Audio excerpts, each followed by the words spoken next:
নমস্কাৰ hello' doctor অনুষ্ঠানলৈ আপোনালোক সকলোকে আদৰণি জনাইছো আশা কৰিছো আপোনালোক সকলো ভালে কুশলে আছে আপোনালোকে জানে যে হেল্ল' ডাক্তৰ অনুষ্ঠানত আমি প্ৰত্যেক দিনে স্বাস্থ্যৰ লগত জড়িত একোটি বিশেষ বিষয়ৰ ওপৰত আমি কথা পাতো আমি যথেষ্টনি কথা আমি জানিবলৈ চেষ্টা কৰো আজিও আমি বিশেষ বিষয়ৰ ওপৰত কথা পাতিম আজি আমি কথা পাতিম কোভিড-19 সম্পৰ্কে কোভিডৰ লক্ষণ কোভিডৰ চিকিৎসাৰ উপৰিও কোভিডৰ পৰৱৰ্তী সতৰ্কতা সাৱধানতা সম্পৰ্কে আমি আজি বিতংভাৱে জানিবলৈ চেষ্টা কৰিম আৰু এই বিষয়ত কথা পাতিবলৈ আজি আমাৰ ষ্টুডিঅ'ৰ মাজলৈ আমি বিশেষভাৱে আমন্ত্ৰণ জনাই আনিছো গুৱাহাটী চিকিৎসা মহাবিদ্যালয়ৰ বুকু ৰোগ বিভাগৰ সহযোগী অধ্যাপক লগতে state nodal officer corona doctor Basanta Hazarika ছাৰক আৰু লগতে আমাৰ ষ্টুডিঅ'ৰ মজিয়ালৈ আমি আমন্ত্ৰণ জনাই আনিছো গুৱাহাটী চিকিৎসা মহাবিদ্যালয়ৰ ENT বিভাগৰ অধ্যাপক ডক্টৰ গৌতম পাঠক ছাৰক স্যাৰ আপোনালোক দুজনকে আমাৰ আজিৰ এই অনুষ্ঠানলৈ আদৰণি জনাইছো আৰু আজি আমি সঁচাকৈ গৌৰৱ অনুভৱ কৰিছো যে আপোনালোকক আমাৰ মাজত পাইছো আচলতে এইখিনিতে মই আমাৰ দৰ্শকসকলক জনাই থব বিচাৰিছো যে কৰোনাৰ লগৰ আমাৰ এই 7 মাহৰ পৰা আমাৰ যিখন যুদ্ধ চলি আছে এই যুদ্ধখনত আমাৰ ডক্টৰ হাজৰিকা ছাৰ ডক্টৰ পাঠক ছাৰ আৰম্ভণিৰ পৰা সন্মুখৰ পৰা নেতৃত্ব দি আছে তেতিয়াৰ পৰা তেখেতসকলে কৰোনাৰ লগত তেখেতসকলে যুদ্ধ কৰি আছে সন্মুখৰ পৰা গতিকে এই সুযোগতে আপোনালোকক আমাৰ আজিৰ এই মজিয়াৰ পৰা আকৌ এবাৰ আমি ধন্যবাদ জনাইছো আৰু এইখিনিতে দৰ্শকসকলক জনাই থব বিচাৰিছো যেহেতু আজি Hazarika sir doctor Hazarika sir আৰু পাঠক ছাৰ আমাৰ লগত আছে আপোনালোকৰ যদি কৰোনা সম্পৰ্কে বা কৰোনাৰ পিছত কেনেকুৱা ধৰণৰ সাৱধানতা ল'ব লাগে বা সতৰ্ক হ'ব লাগে এই বিষয়ে জানিবলৈ গেছে আপোনালোকে আমালৈ ফোন কৰিব আপোনালোকৰ সমস্যাসমূহৰ খুব ধুনীয়াকৈ ছাৰে সমাধান দিবলৈ চেষ্টা কৰিব প্ৰথমে মই ডক্টৰ হাজৰিকা ছাৰলৈ যাব বিচাৰিছো আপুনি যেহেতু কৰোনাৰ ষ্টেট নোডেল অফিচাৰ হয় আৰু আৰম্ভণিৰ পৰা আপুনি কৰোনাৰ এই যুদ্ধখন সন্মুখৰ পৰা নেতৃত্ব দি আছে আপোনাৰ তত্ত্বাৱধানত এই গোটেই যি কৰোনাৰ যি মানে চিকিৎসা যি চলি আছে আপোনাৰ তত্ত্বাৱধানত চলি আছে গতিকে আৰম্ভণিৰ পৰা আমাৰ আজি 7 মাহ প্ৰথমে ভাবিছিলো 2 মাহ 3 বছৰ গৰম দিন আহিলে আমাৰ এটা আশা আছিল জুন জুলাই মাহত আমাৰ কৰোনা আমাৰ পৰা বিদায় ল'ব আমি কৰোনা মুক্ত হ'ম কিন্তু লাহে লাহে আৰু দেখা গৈছে যে কৰোনাৰ লক্ষণসমূহ হলাইছে গতিকে আপোনাৰ পৰা মই জানিব বিচাৰিম যে বৰ্তমান সময়ত আমাৰ অসমত বিশেষকৈ কৰোনা কেনেকুৱা পৰ্যায়ত আছে হয় প্ৰথম অৱস্থাত কি হৈছিল আমাৰ যেতিয়া ফাৰ্ষ্ট কৰোনাটো আৰম্ভ হৈছিলে এপ্ৰিলত আমি ফাৰ্ষ্ট কেছটো পাইছিলোঁ ফাৰ্ষ্ট এপ্ৰিলত তাৰপিছত লাহে লাহে এটা দুটাকৈ বাঢ়ি বাঢ়ি গৈ আছে তাৰপিছত আমাৰ যিখিনি বাহিৰত পঢ়ি থকা ল'ৰা ছোৱালী বা ৱৰ্কাৰ আছিলে তেওঁলোকে যেতিয়া অসমলৈ আহিছে তেতিয়াও এটা স্পাইক এটা আহিছিলে কিছুমান কিন্তু এতিয়া আমি জুলাই আগষ্ট ছেপ্টেম্বৰ এই 3 মাহত কি হ'ল আমাৰ কৰোনাৰ প্ৰথমতে এই চিম্পটমেটিক পেচেণ্টবিলাক আহি আছিলে এই জুলাই আগষ্ট ছেপ্টেম্বৰত আমাৰ চিম্পটমেটিক পেচেণ্ট আৰু এল্ডাৰলি পেচেণ্টবিলাক আহিবলৈ লৈছিলে আৰু আজি এসপ্তাহ মানৰ পৰা মই লক্ষ্য কৰিছোঁ যে সেই প্ৰকোপটো অলপমান কমিছে কাৰণ আমাৰ আজি দুদিনত কালি আমাৰ ইনফেক্টিভ হাৰ আছে 1.3 আৰু আজি হ'ল 1.1 মানে 1 লাখ আমাৰ কালি 1 লাখ টেষ্ট হৈছে আজি 1 লাখ টেষ্ট হৈছে সেই 1 লাখ টেষ্টৰ ভিতৰত 1000 বা 1300 মানুহে ইনফেক্টেড হৈছে ইনফেক্টিভিটি হাৰটো বহুত কম হৈছে সেইটো আমি ক'ব পাৰোঁ যে আমাৰ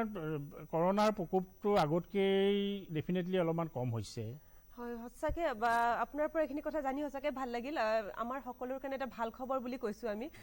কাৰণ সকলোৱে এটা মানে মনত সকলোৰে এটা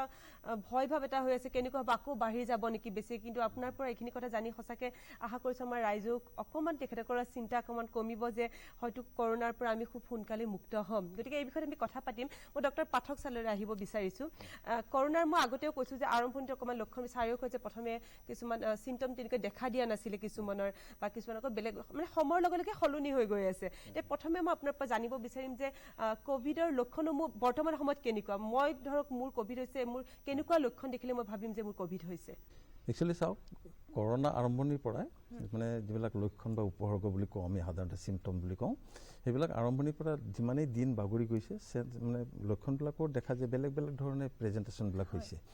তথাপিতো তাৰ মাজৰ পৰা আমি কিছুমান কথা ক'ব পাৰোঁ যেনেকৈ ধৰক কৰোনা ছাছপেক্ট আমি কেতিয়া কৰিম যদি মানুহ এজনৰ যদি কণ্টিনিউৱাছলি ৰানিং ন'জ হৈ থাকে ধৰক আমি যাক চৰ্দি বুলি কওঁ দ্বিতীয় কথা হ'ল কি ডিঙিটো খুব মানে খোজখোজাই থকা বুলি থাকে বা তেনেকৈ ধৰণৰ ড্ৰাই কাপ হয় শুকান কাহ যিটো হয় আৰু লগতে যদি কেতিয়াবা জ্বৰ থাকে তেনেকুৱা ক্ষেত্ৰত আমি অলপমান সন্দেহ কৰিব পাৰোঁ আজিৰ দিনটোত দ্বিতীয় কথা হ'ল কি কেতিয়াবা দেখা যায় যে কাহ নাথাকে জ্বৰো নাথাকে কিন্তু মানুহজনৰ সাংঘাতিক মূৰৰ বিষ এটা হয় গতিকে মূৰৰ বিষ থাকিলেও আমি তেনেকুৱা ক্ষেত্ৰত আমি সন্দেহ কৰিব পাৰোঁ তৃতীয় কথাটো হ'ল যে কিছুমান মই পেচেণ্ট পাইছোঁ যে কোনো জ্বৰ নাই কাহ নাই চৰ্দিও নাই কিন্তু তেখেতে কৈ আছে যে মই 2-3 দিনৰ পৰা মই স্মেলটো নাপাওঁ, মানে গুণটো নাপাওঁ, কেতিয়াবা অলপ কম পায় বা একেবাৰে নাপায় তেনেকুৱা, কেতিয়াবা পাওঁ। কিছুমান মানে পেচেণ্টে কয় যে মোৰ জ্বৰ নাই, কাহ নাই, চৰ্দি নাই, কিন্তু মোৰ লুজ মচন হৈ আছে বা পেটটো মানে কিমান ভাল নালাগে। গতিকে এনেকুৱা ক্ষেত্ৰত আমি কেতিয়াবা সন্দেহ কৰিব পাৰোঁ যে হয়তো তেখেতৰ কৰোণা অলপ হ'ব পাৰে। গতিকে তেনেকুৱা ক্ষেত্ৰত আমি সদায় ছাজেষ্ট কৰোঁ যে আপোনাৰ নাথাকক কৰোণা, আমি তাকেই কামনা কৰোঁ, কিন্তু আপুনি টেষ্টটো কৰি লওক। মোৰ যে হোৱা নাই সেইটো মই নিশ্চিত হ'ব লাগে, যাতে তেওঁৰ মানে কনফাৰ্ম হ'ব পাৰে যে তেওঁৰ কৰোণা হোৱা নাই, যদিও এইবিলাক চিমটম তেওঁৰ গাত আছে। কাৰণ এইবিলাক কৰোণাত থাকিলে যে মানে এইবিলাক চিমটম থাকিলে যে কৰোণা হ'ব তেনেকুৱা ধৰণৰ কথা নাই, কেতিয়াবা নাথাকিলেও মানে এইবিলাক চিমটম থাকিব পাৰে। গতিকে সেইটো আমি সাধাৰণতে তেখেতক কওঁ আপুনি যাওক, টেষ্টটো কৰক, নিগেটিভেই হওক, কিন্তু আপুনি কনফাৰ্ম হৈ লওক। আৰু একেবাৰে মই আপোনাৰ পৰা জানিব বিচাৰিছোঁ যে আপুনি খুব ধুনীয়াকৈ লক্ষণবিলাক ক'লে, কিন্তু এজন ৰোগীৰ যেতিয়া কৰোণা পজিটিভ তেওঁ হয়, আন এজন ৰোগীলৈ কেনেদৰে মানে কোনবোৰ পৰ্যায়ৰ মাজেৰে তেওঁ আনজন ৰোগী আচলতে আনজন ব্যক্তি সংক্ৰমিত হ'ব পাৰে, কেনেকৈ বা নহ'বৰ কাৰণে কেনেকুৱা ব্যৱস্থা ল'ব? কথাটো হ'ল, যদি মানুহ এজন যেতিয়া হাঁচি মাৰে বা কথা কয় বা খুব জোৰকৈ যদি কাহ মাৰি দিয়ে, যিবিলাক ধৰক মুখৰ পৰা যিবিলাক ড্ৰপলেট কণিকা, পানীৰ কণিকা যিবিলাক ওলাই যায়, সাধাৰণতে সেইবিলাক 6 ফিট, তাৰমানে ধৰক আপোনাৰ 2 মিটাৰলৈকে সেই দূৰত্বলৈকে অতিক্ৰম কৰিব পাৰে। আৰু তেনেকৈ যদি ওচৰত কোনোবা সেই 2 মিটাৰ বা 6 ফিটৰ ভিতৰত যদি কোনোবা থাকে, তেতিয়াহ'লে ডিৰেক্টলি গৈ পেলাই তেখেতৰ মুখত ছিটিকি পৰিব পাৰে বা নতুবা নাকৰ ভিতৰত যাব পাৰে বা চকুত পৰিব পাৰে। আৰু তেনেকৈ সেইটো ভাইৰাছটো তেনেকৈ ট্ৰেন্সমিট হৈ যাব পাৰে সেই মানুহজনৰ ক্ষেত্ৰত। আৰু দ্বিতীয় কথা হ'ল কি, যেতিয়া ধৰক কাহ মাৰি দিয়ে, এই ড্ৰপলেটবিলাক ছাৰ্ফেচত পৰি যায়, মানুহজনৰ ওচৰত থাকিলেতো মানুহজনৰ গালৈকে গুচি গ'ল, নহ'লে ছাৰ্ফেচত পৰি যায়। আৰু বিভিন্ন ধৰণৰ ছাৰ্ফেচত সাধাৰণতে এই কৰোণা ভাইৰাছটো কিছুমান মানে যিবিলাক ছাৰ্ফেচৰ তাৰ কোৱালিটিৰ ওপৰত বা যিবিলাক কণ্টেণ্টছৰ ওপৰত ডিপেণ্ড কৰি সেই কৰোণা ভাইৰাছ কেতিয়াবা কিছুমান যেনেকৈ কাপোৰৰ ক্ষেত্ৰত 2-3 ঘণ্টালৈকে থাকে, ছাৰ্ভাইভ কৰে, বা অন্য ষ্টেইনলেছ ষ্টীল বা তেনেকুৱা জাতীয় বস্তুৰ ওপৰত বহুত ঘণ্টালৈকে বেছি জীয়াই থাকে। তেনেকুৱা ক্ষেত্ৰত যেতিয়া মোৰ বা কোনোবা এজন মানুহৰ হাতখন লাগি যায়, তেতিয়াহ'লে সেই ভাইৰাছটোৱে সেই হাতলৈকে ট্ৰেন্সমিট হৈ মানে গুচি আহে হাতটো, আৰু সেই হাতখন যদি কোনোবাই যদি নাক, মুখ বা চকুত হাত দিয়ে, সেই ভাইৰাছটো গৈ পেলাই তেনেকৈ মানুহজনৰ গাতে সোমাই যাব পাৰে। গতিকে দুটা পদ্ধতি, এটা ডিৰেক্টলি স্প্ৰেড হৈ যাব পাৰে, মানুহজনৰ গাত তেওঁৰ মুখত ছিটিকি যাব পাৰে, আৰু নতুবা ছাৰ্ফেচত লাগি তাৰ পৰা তেনেকৈ ট্ৰেন্সমিট হ'ব পাৰে। খুব ধুনীয়াকৈ কৈছে ছাৰ। মই হাজৰিকা ছাৰলৈ যাব বিচাৰিছোঁ। ছাৰে খুব ধুনীয়াকৈ ক'লে যে কেনেকৈ এজনৰ পৰা এজন সংক্ৰমিত হ'ব পাৰে। গতিকে সংক্ৰমিত নোহোৱাৰ কাৰণে আমি কেনেকুৱা ধৰণৰ ব্যৱস্থা ল'ম আপোনাৰ পৰা জানিব বিচাৰিম। এতিয়া ছাৰে ক'লে এইটো হাঁচি বা কথা পাতিলে, কাহ মাৰিলে তাৰ যিটো বীজাণুটো বাহিৰত ওলাই যায়, এইটো নহ'বৰ কাৰণে আমি মেইনলি কি কৰিব লাগে, অলপ ডিষ্টেঞ্চটো মেইনটেইন কৰিব লাগে। ডিষ্টেঞ্চটো আমাৰ যিটো কাহ মাৰিলে এটা ড্ৰপলেটটো যিটো ওলাই, সেইটো 2 মিটাৰলৈকে যাব পাৰে। আগতে আমাৰ 1 মিটাৰ কৈছিলে, কিন্তু এতিয়া 2 মিটাৰলৈকে যদি আঁতৰত থকা হয়, আৰু আমি যদি মাস্কখন মাৰি থাকোঁ,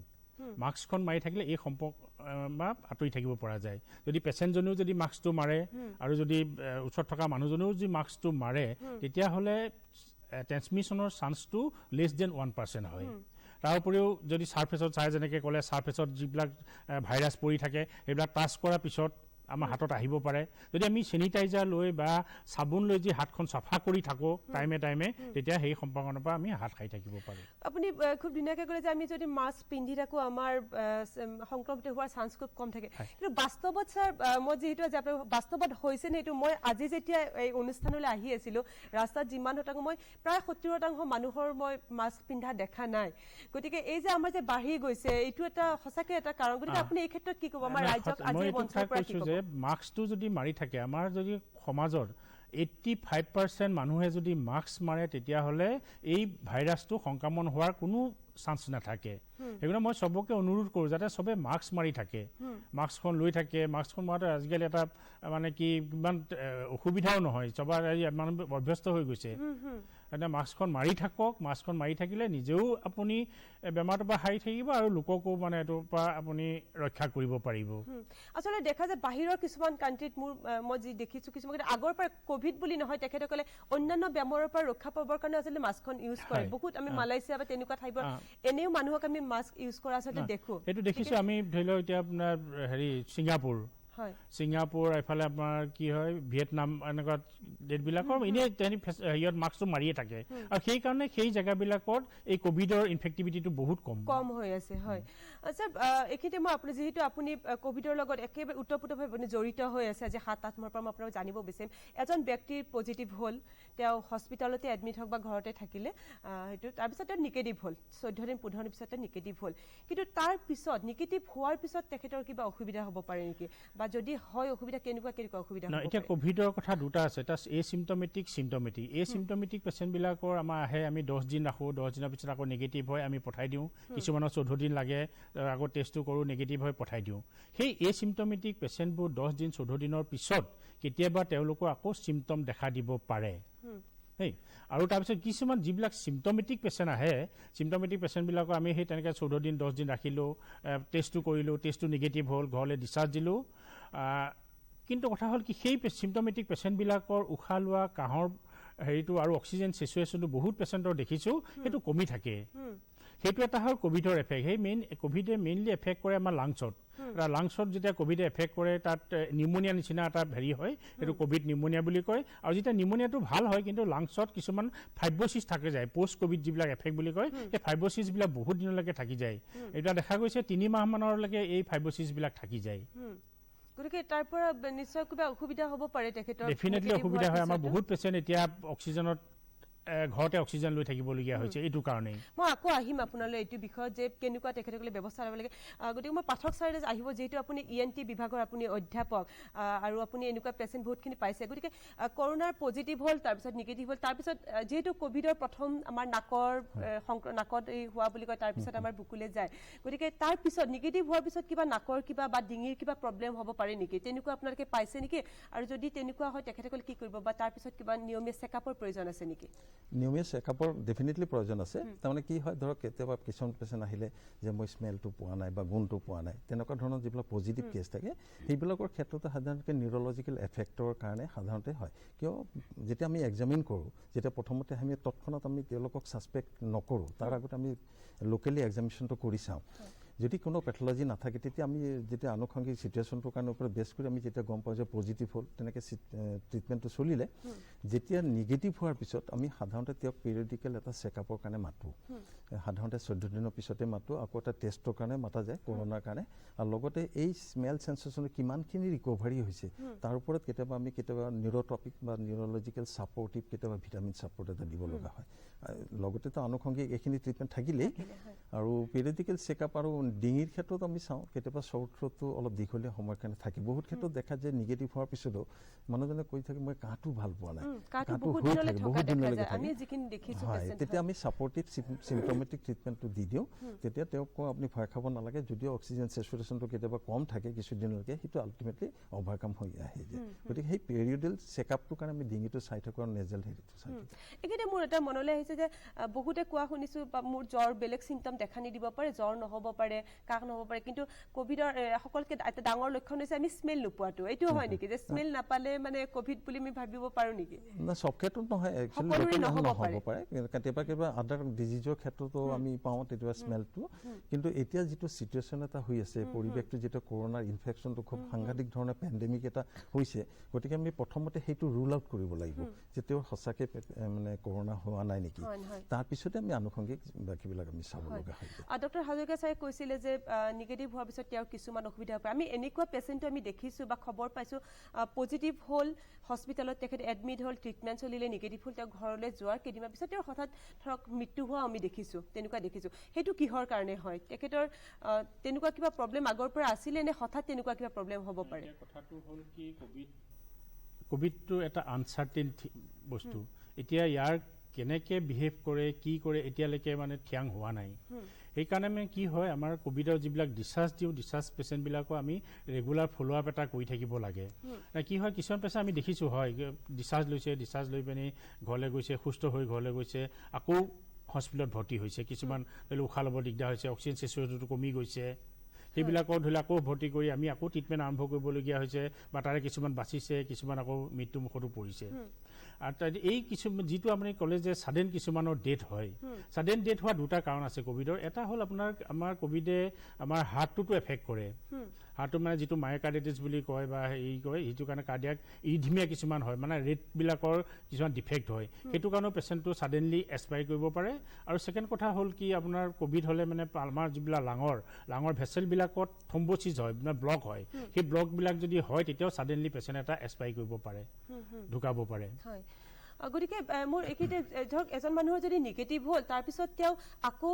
মানে আইচলেশ্যন থকাৰ প্ৰয়োজন থাকে নেকি নিগেটিভ ওলোৱাৰ পিছত বা ধৰক এজন চাকৰিয়াল তেওঁ চাকৰিত কিমান দিন পিছত জইন কৰিব বেলেগ মানুহৰ সংস্পৰ্শত কিমান দিনৰ পিছত তেওঁ আহিব পাৰে এতিয়া এটা কথা হ'ল কি আমাৰ এটা পজিটিভ পেচেণ্ট আমাৰ দুই ধৰণৰ কথা আছে এটা হ'ল আমি কি হয় মিনিষ্ট্ৰি অফ হেল্থে কি কৰিছে এজন পেচেণ্টৰ আমি যদি পজিটিভ আছে এই চিমটমেটিক আছে আমি 10 দিন হস্পিটেলত ৰাখোঁ 10 দিনৰ পিছত তেখেতক আমি ৰেপিড এণ্টিজেনটো কৰোঁ ৰেপিড এণ্টিজেন কৰি আমি ছুটি দিওঁ ছুটি দি আৰু 7 দিন ঘৰত থাকিবলৈ দিওঁ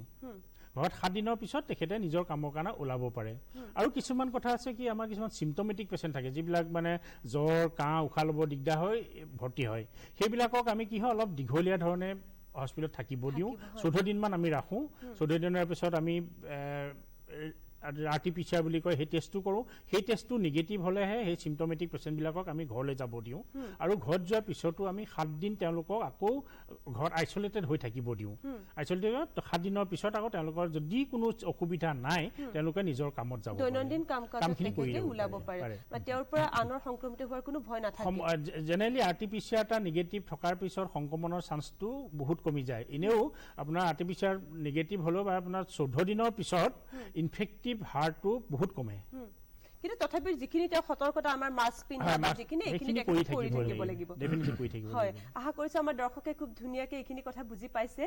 মই পাঠক ছাৰলৈ আহিব বিচাৰিছোঁ ধৰক এজন মানুহৰ যদি নিগেটিভ হ'ল তাৰ পিছত তেওঁৰ আৰু পজিটিভ হোৱাৰ চান্স থাকে নেকি ক'ভিড পজিটিভ হোৱাৰ চান্স মানে কি হয় দুটা কথা অলৰেডি হাজৰিকা ছাৰে ক'লে যে এটা চিমটমলেছ থাকে পজিটিভ উইথ চিমটম নাথাকে আৰু কিছুমান চিমটম থাকে এটা যিবিলাক চিমটম নাথাকে সাধাৰণতে যিবিলাক নিগেটিভ হোৱাৰ পিছত বা ডিউৰিং ইনফেক্টিভ পিৰিয়ডত আমাৰ শৰীৰত কিছুমান এণ্টিবডি ফৰ্ম হয় আৰু সেই এণ্টিবডিবিলাকে আমাৰ সাধাৰণতে ডিফেন্সিভ একশ্যন হিচাপত কাম কৰে শৰীৰত যেতিয়া চিমটম নাথাকে সাধাৰণতে কিন্তু কৰোণা পজিটিভ হয় তেওঁলোকৰ সাধাৰণতে এই এণ্টিবডিৰ পৰিমাণটো অলপ কম থাকে আৰু সেই কম হোৱাৰ কাৰণে তেনেকুৱা ধৰণৰ মানুহৰ 1 মাহমানলৈকে তেওঁলোকৰ সাধাৰণতে ৰিইনফেকশ্যন হোৱাৰ চান্সটো যথেষ্ট কম হয় কিন্তু তেওঁলোকৰ এণ্টিবডি কম হোৱাৰ কাৰণে 1 মাহমানৰ পিছত আকৌ ৰিইনফেকশ্যন হোৱাৰ পচিবিলিটি এটা থাকে আৰু যিবিলাকৰ ধৰক আপোনাৰ চিমটম থাকে খুব সাংঘাতিক ধৰণৰ চিমটম হয় অক্সিজেন চেচুৰেশ্যন কম হয় বিভিন্ন ধৰণৰ দৰৱ পাতি ব্যৱহাৰ কৰিব লগা হয় বা নিগেটিভটো হয়তো যিবিলাকৰ 14 দিন 21 দিনলৈকে থাকে তেওঁলোকৰ হৈছে কি এই এণ্টিবডিৰ পৰিমাণটো অলপ বেছি ধৰণে ডেভেলপড হয় শৰীৰত আৰু তেনেকুৱা ক্ষেত্ৰত সাধাৰণতে 2.5 মাহৰ পৰা 3 মাহলৈকে তেনেকুৱা ধৰণৰ মানুহৰ নিগেটিভ হোৱাৰ পিছতো তাৰমানে ৰিইনফেকশ্যন হোৱাৰ চান্সটো কম থাকে 2.5 মাহ 3 মাহলৈকে গতিকে তেনেকুৱা ক্ষেত্ৰত হয় আৰু তাৰপিছতো যদি এক্সপোজাৰৰ হিষ্ট্ৰী থাকে বা এক্সপোজাৰ হয় আকৌ ৰিইনফেকশ্যন হোৱাৰ চান্স থাকে কিন্তু এই পিৰিয়ডটোৰ ভিতৰত সাধাৰণতে কম দেখা যায় মানে নহ'ব বুলি আমি ক'ব নোৱাৰোঁ হ'ব পাৰে হয় কাৰণ ইমিউনিটিটো কি হয় যেনেকৈ মাম্পছ বা যিবিলাক আমাৰ পিঠা খোৱা বেমাৰ বা গাল ফুলা যিবিলাক থাকে সেইবিলাকৰ কিছুমানৰ ক্ষেত্ৰত সাধাৰণতে কিছুমানৰ মেক্সিমামৰ ক্ষেত্ৰত দেখা যায় লাইফ লং ইমিউনিটি এটা হয় কিন্তু কৰোণাৰ ক্ষেত্ৰত আজিলৈকে যিখিনি তথ্য আমি পাইছোঁ এই এনেকুৱা ধৰণৰ যিবিলাক চিমটমলেছৰ ক্ষেত্ৰত 1 মাহলৈকে থাকে ৰিইনফেকশ্যন হোৱাৰ চান্স নাথাকে বা চিমটম থকাবিলাকৰ ক্ষেত্ৰত 2.5 মাহৰ পৰা 3 মাহলৈকে চান্সটো নাথাকে ডক্টৰ হাজৰিকা ছাৰক মই এটা কথা জানিব বিচাৰিছোঁ যে ধৰক মোৰ ক'ভিড পজিটিভ মই ক'ভিড টেষ্ট কৰিলোঁ মোৰ ক'ভিড পজিটিভ হৈছে মোৰ সংক্ৰমণত যদি কোনোবা এজন ব্যক্তি আহিছিলে তেওঁ গম পালে যে ধৰক এদিন বা দুদিন আগত তেওঁ মোৰ সংস্পৰ্শত আহিছিলে তেওঁ গম পালে যে মোৰ পজিটিভ হৈছে তেতিয়া তেওঁ কি কৰিব তেওঁ ধৰক একো চিমটম দেখা দিয়া নাই তেওঁ তেতিয়া কি কৰিব লাগিব তেওঁ কি কৰিব লাগিব সেইজনে 5 দিন ৰ'ব লাগে 5th ডে দিনাখনি টেষ্টটো কৰিব লাগে প্ৰথম দিনা তেখেতৰ টেষ্টটো নিগেটিভ ওলাব পাৰে যদি তেখেতৰ যদি সংক্ৰমণ হৈছে তেতিয়াতে 5th ডে বা 7th ডে সেই টেষ্টটো পজিটিভ ওলাব পাৰে যদি সংক্ৰমণ হৈছে সেইকাৰণে দুদিন ৰৈ মেলি কৰিব লাগে লগে লগে কৰিলে মানে তেতিয়া মানে ক'ভিড যিটো টেষ্টৰ যিটো কেইদিনমান পিছত কৰিব লাগে 5 to 7 ডেজত কৰিলে এইটো একচুৱেল ৰিজাল্টটো পোৱা যায় হয় এতিয়া দেখা গৈছে যে আমাৰ ক'ভিডৰ সংখ্যা আপুনি অলপ আগতে এটা সুখবৰ দিলে যে কালিৰ দিনটোত বা পৰহি দিনটোত আমাৰ অকণমান কমিছে কিন্তু আমি আজি কেইদিনমান আগলৈ দেখিছিলোঁ যে আমাৰ ক'ভিড পজিটিভ ৰোগীৰ সংখ্যা বাঢ়ি গৈছিলে আৰু গতিকে এতিয়া দেখা গৈছে যে বহুত মানুহে ঘৰতে আইচলেশ্যন হৈ আছে গতিকে এইখিনিতে সৈতে মই জানিব বিচাৰিম যে কোনবিলাক মানুহে ঘৰত আইসোলেশন হৈ থাকিব পাৰে বা কোনবিলাক মানুহক আচলতে মেডিকেলত এডমিট কৰাৰ প্ৰয়োজন আছে মিনিষ্ট্ৰি অফ হেলথে কিছুমান গাইডলাইন দিছে কোনবিলাক মানুহ ঘৰত থাকিব লাগে যেনে এচিম্পটমেটিক মানুহবিলাক যিবিলাকৰ চিম্পটম নাই আৰু ইয়ং বিলাক যিবিলাকৰ লেছ দেন 60 years 60 yearsৰ কম হয় চিম্পটম নাই কোনো কোমৰ্বিডিটি নাই বা ডায়াবেটিছ নাই হাইপাৰটেনশ্যন নাই বা কিডনি অসুখ নাই কেঞ্চাৰ নাই সেই পেচেণ্টবিলাক ঘৰত থাকিব পাৰে আৰু থাকিলেও তেওঁলোকক কি এটা পালছ অক্সিমিটি সদায় লৈ থাকিব লাগে ডক্টৰৰ লগত কণ্টেক্ট কৰি থাকিব লাগে আৰু এপ্ৰপ্ৰিয়েট মেডিচিন যিখিনি আমাৰ কৰোণাৰ কাৰণে দৰৱ দিয়া হয় সেইখিনি তেওঁলোকে লৈ থাকিব লাগিব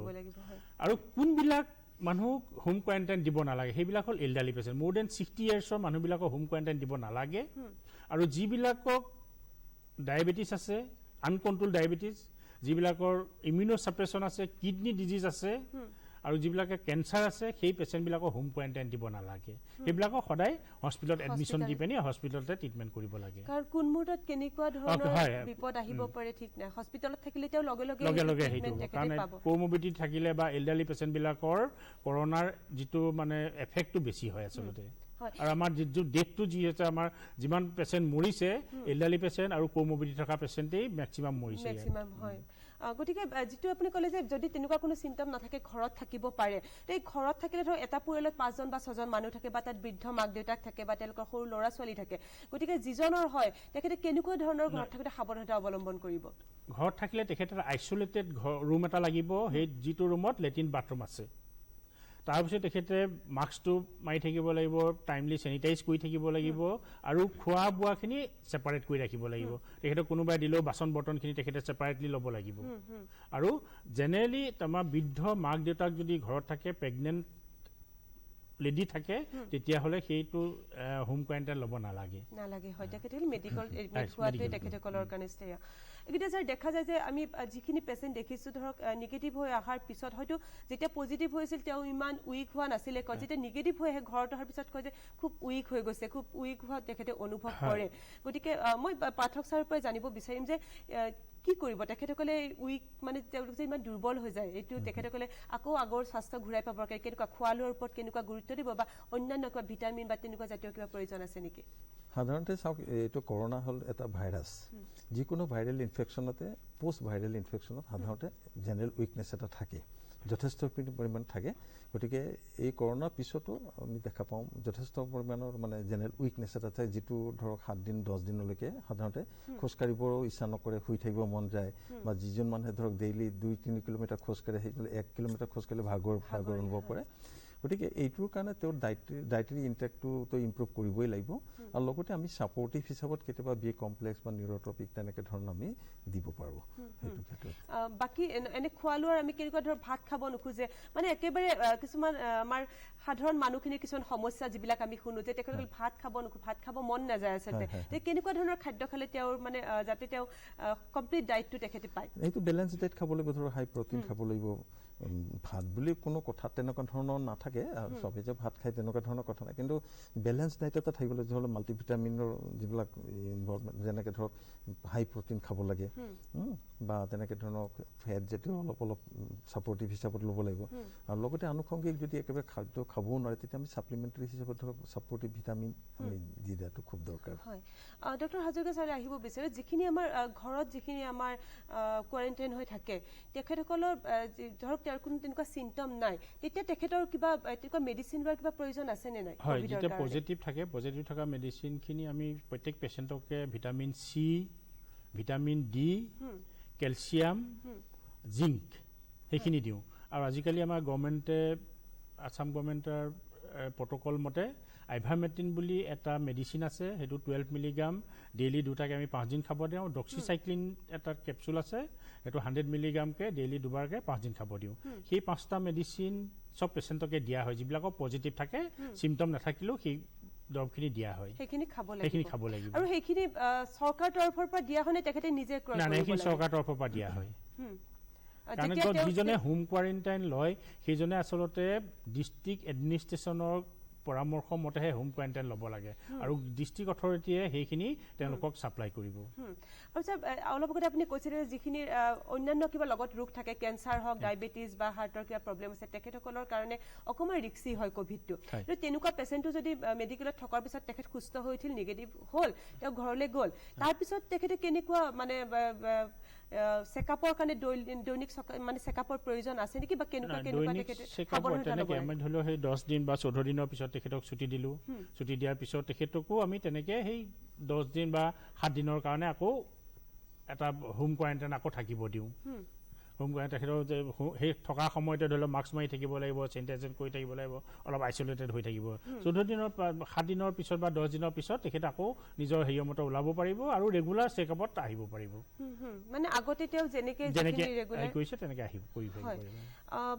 শেষত মই পাঠক ছাৰৰ পৰা জানিব যে এই গোটেই ক'ভিডৰ এই যিটো আমাৰ পৰিৱেশ হৈ আছে আমি সকলোৱে অকণমান চিন্তিত হৈ আছোঁ আপুনি কি ক'ব শেষত যে এই ক'ভিডৰ পৰিৱেশটো আমাৰ ৰাইজক কি ক'ব কেনেকুৱা সাৱধানতা ল'ব লাগিব আৰু কেনেকৈ আমি অলৰেডি কথাখিনি আমি ক'লোৱেই আৰম্ভণি মানে কথাটো হ'ল কি মোড অফ ট্ৰেন্সমিশ্যনটোৰ ক্ষেত্ৰত অলপমান এৱাৰনেছ এটা লাগিব আৰু সেই এৱাৰনেছটোৰ কাৰণে যিটো আমি কথাটো ক'লোঁ যে ডিষ্টেঞ্চটো যিটো কাহ মাৰি দিলে যিটো ড্ৰপলেট যিবিলাক যায় গতিকে সেই যিটো 6 ফিটৰ ভিতৰত নাযাবৰ কাৰণে গতিকে আমি মাস্ক পৰিধান কৰিবই লাগিব তাত কোনো কম্প্ৰমাইজ হ'ব নোৱাৰে দ্বিতীয় কথা হ'ল কি আপোনাৰ ক'ৰবাত যি ছাৰ্ফেচত যিবিলাক ভাইৰাছবিলাক থাকে হেণ্ড চেনিটাইজাৰ বা হাতখন চাফা কৰি থাকিব লাগিব চাবোন পানীৰে ধুই পেলাই আৰু বাকি ডিষ্টেন্সো আমি ক'ভিডৰ পৰা আমি বাচি থাকিব পাৰিম সংক্ৰমণটো ৰোধ কৰিব পাৰিম আচলতে আৰু আজি বহুতখিনি কথা পাতিবলগীয়া আছে এতিয়া সময় হৈছে আমাৰ অনুষ্ঠান সামৰিব লাগিব গতিকে মই পুনৰবাৰ ডক্টৰ হাজৰিকা ছাৰ আৰু পাঠক ছাৰক ধন্যবাদ জনাইছোঁ আজি আপোনালোকে আমাৰ ষ্টুডিঅ'ৰ মজিয়ালৈ আহিলে আপোনালোকৰ মূল্যৱান সময়খিনি দিলে আৰু ৰাইজক আমাৰ বহুতখিনি কথা জানিবলৈ আপোনালোকে সুবিধা দিলে আশা কৰিছোঁ আকৌ এনেকৈ আপোনালোকক আমি লগ পাম আজি আমাৰ যিখিনি কথা আমাৰ ছাৰে ক'লে আশা কৰিছোঁ আপোনালোকে পালন কৰিব সঁচাকৈ আজি আকৌ আমাৰ মঞ্চৰ পৰা অনুৰোধ জনাইছোঁ মাস্ক পৰিধান কৰক আৰু সঘনাই চেনিটাইজ কৰক হেণ্ড চেনিটাইজ কৰক আৰু ক'ভিডৰ পৰা আমি নিজকে আপোনালোকে বচাই ৰাখক আপোনাক সকলোৰে সুস্বাস্থ্য কামনা কৰি মংগল কামনা কৰি আমাৰ আজিৰ অনুষ্ঠান আমি ইমানতে সামৰিছোঁ ধন্যবাদ